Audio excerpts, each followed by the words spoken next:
Hello everybody, we're live from the Action Duchenne Conference 2018. I'm here with Klaire Locke, and Klaire, should we start by saying one of your best friends, Lynnette Ellison, our wonderful Lynnette Ellison, her son has Duchenne muscular dystrophy, and well, I was just going to say, what's it like sort of having a friend who has a son with Duchenne? Has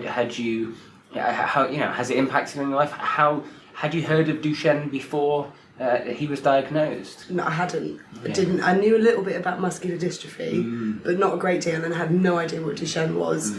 And the first sort of instance that I really found out about it was when Samson was diagnosed. Did a lot of research online, reading up about it, and it was really difficult as a friend of Lynnette and Lex, her husband. It sort of changes the way that your dynamic is as a friendship, not to a great degree, but you need to be more aware of like support systems and being there for the family, and there's a whole different set of skills that you need to learn, sort of to be able to just sit and talk or to not talk if they don't want to, and to lend a hand and to help out with things if they need it. But it's actually coming to the conference here. I came the first year that Samson got his diagnosis, so I learned an awful lot about Duchenne in that first sort of the 3 days, and that really helped because there's a lot of psychological aspects to it as well, not just physical. So it was kind of understanding those needs as a family as they completely change and how your friendship fits in with all of that. Yeah.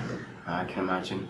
And you're volunteering at this conference again. What's your impression of the conference kind of from an outside and then inside perspective? I think it's absolutely incredible what the charity does and how they lay this on. I mean, it's an awful lot of work. So many people involved in it. I think it's incredible, and what the families, been in quite a few sessions today, and a lot of it has been about emotional support and behavioural aspects and changes in psychology and stuff, and it's really interesting to see that everybody feels like they're all in this together.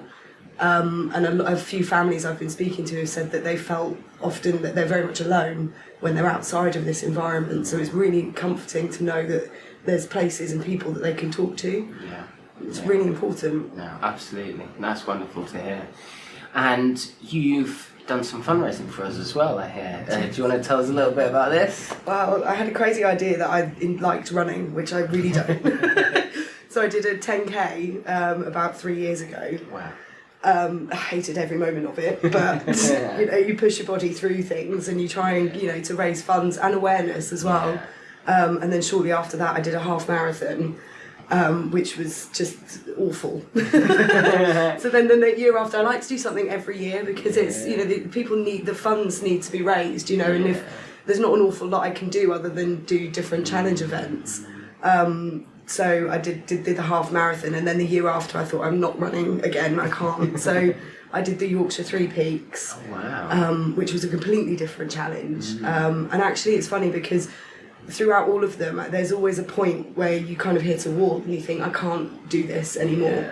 The Three Peaks, I had a meltdown on the side of a mountain, and I was at the point where it was further to go back than it was to keep going.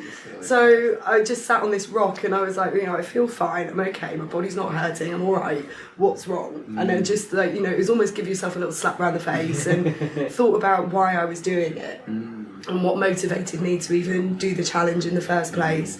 Thought about all the people that had sponsored me, but the main reason that I kept going was because of the charity and the family.